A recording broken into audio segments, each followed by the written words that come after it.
এক রাজ্যে ছিল এক রাজা। তার নাম ছিল অজয়দেব। রাজার ছিল একমাত্র মেয়ে, নাম অনন্যা। অনন্যা অনেক বুদ্ধিমতী ও মিষ্টি মেয়ে। তার ছিল একটা সুন্দর ময়না পাখি শিমু। সারাক্ষণ সেই ময়না পাখির সাথে গল্প করে সময় কাটাত। এইভাবে রাজা তার মেয়ে আর রাজ্যের প্রজাদের নিয়ে সুন্দর জীবন কাটাচ্ছিলেন। একদিন হঠাৎ রাজা গুরুতর অসুস্থ হয়ে পড়ল। অনেক ডাক্তার কবিরাজ দেখিও কোনো লাভ হচ্ছে না, কেউ রোগ ধরতে পারতেছিল না। এইভাবে রাজা অসুস্থ থাকার কারণে পুরো রাজ্যের অবস্থা দিন দিন খারাপ হতে লাগল। আর রাজার একমাত্র মেয়ে অনন্যাও তার বাবার অসুস্থতার কারণে অনেক ভেঙে পড়ছে। ঠিকমতো খায় না, ঘুমায় না, সারাক্ষণ বাবাকে নিয়ে ভাবে। এমনভাবে চলতেছিল। একদিন রাতে হঠাৎ করে রাজার কন্যা অনন্যা স্বপ্নে দেখল কেউ তাকে তার নাম ধরে ডাকছে। অনন্যা, শোনো, তোমার বাবা অনেক অসুস্থ। এইটা সাধারণ কোনো অসুখ নয়। তোমার বাবা প্রজাদের সাথে সঠিক বিচার করেন নাই, এই জন্য বিধাতা তোমার বাবাকে অভিশাপ দিয়েছেন। তুমি অনেক ভালো মেয়ে, তোমার কোনো পাপ নেই, তুমি নিষ্পাপ। শুধু একমাত্র তুমি পারো তোমার বাবাকে সুস্থ করতে। তার জন্য তোমাকে তোমাদের রাজ্য পার হয়ে একটা জঙ্গল দেখতে পাবে। সেই জঙ্গল পার হলে একটা বড় হিমালয় পর্বত দেখবে। সেখানে একটা গুহা আছে। সেই গুহার ভেতরে কোষ্টি পাথর আছে। সেই কোষ্টি পাথর নিয়ে এসে যদি তোমার বাবার শরীরে স্পর্শ করো, তাহলে তোমার বাবা সুস্থ হবে। তাছাড়া আর কোনো উপায় নাই। সাবধানে যেও, যাওয়ার পথে অনেক বিপদ আসতে পারে। এইসব বলার পর এক অজানা শক্তির কথা মিলিয়ে যায়। অনন্যা ঘুম থেকে উঠে সব স্বপ্নের কথা ভাবে আর ঠিক করে, যত কষ্ট হোক, যত বিপদ আসুক না কেন, আমি আমার বাবাকে সুস্থ করার জন্য সেই কোষ্টি পাথর নিয়ে আসব। এই জন্য সে সেনাপতিকে বলে, আমি গতরাতে স্বপ্নে দেখেছি বাবা অভিশাপের কারণে অসুস্থ হয়ে পড়েছেন। তাকে সুস্থ করতে শুধু আমি পারব যদি জঙ্গল পেরিয়ে কোষ্ঠী পাথর এনে বাবার শরীরে স্পর্শ করি। সব শুনে সেনাপতি বলে, না রাজকন্যা, এই কাজ ভুলেও করিও না। জঙ্গলে অনেক ভয়ঙ্কর প্রাণী আছে যা তোমাকে খেয়ে ফেলবে। তুমি আর ফিরে আসতে পারবে না। পরে রাজকন্যা বলে, আমার যাই হোক, আমি আমার বাবাকে বাঁচাতে নিজের জীবনও দিয়ে দিতে পারি।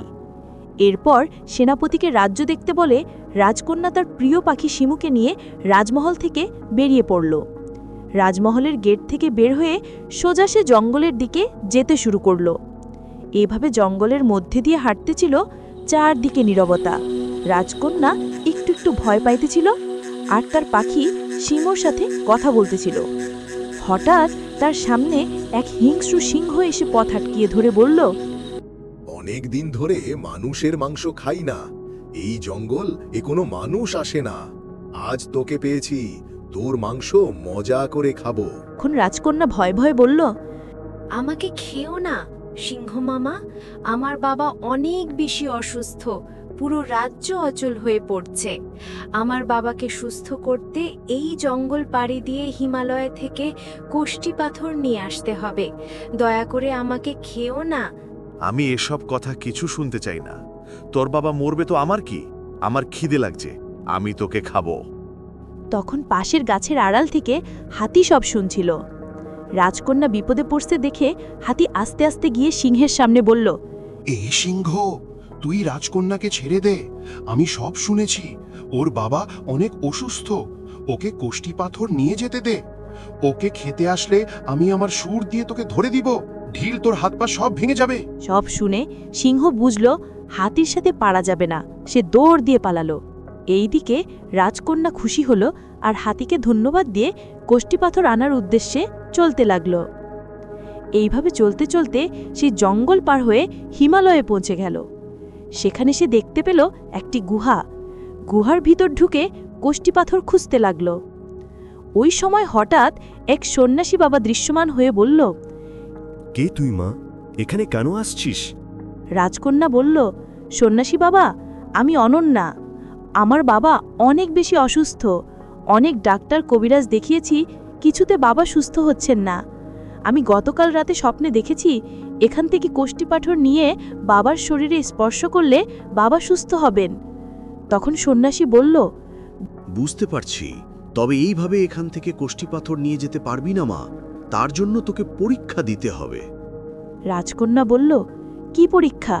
আমি আমার বাবার জন্য যে কোনো পরীক্ষা দিতে রাজি আছি। তখন সন্ন্যাসী বলল, তেমন কঠিন পরীক্ষা না, সাধারণ তোর বুদ্ধির পরীক্ষা নিব। রাজকন্যা বললেন, বাবা কিভাবে আমার বুদ্ধির পরীক্ষা নিতে চান? আমি প্রস্তুত আছি পরীক্ষা দিতে। তখন সন্ন্যাসী বলল, বলো তো, এমন কোন 3টি সংখ্যার যোগফল ও গুণফল সমান হবে? রাজকন্যা ভেবে উত্তর দিল, 1, 2, 3, এই 3টা সংখ্যা হবে।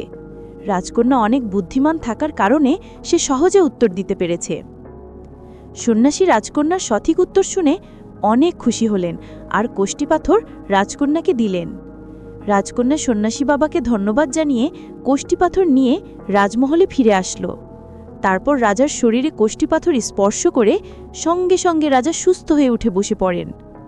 তারপর রাজা তার কন্যা ও প্রজাদের নিয়ে নূতনভাবে রাজ্য পরিচালনা করতে শুরু করলেন। আজকের গল্প এখানেই শেষ, আর গল্পটি কেমন লেগেছে তা জানাতে পারেন। এবং ভিডিওটি ভালো লাগলে এবং আরও এমন সুন্দর ভিডিও দেখতে আমাদের চ্যানেলটি সাবস্ক্রাইব করে পাশে থাকুন। ধন্যবাদ।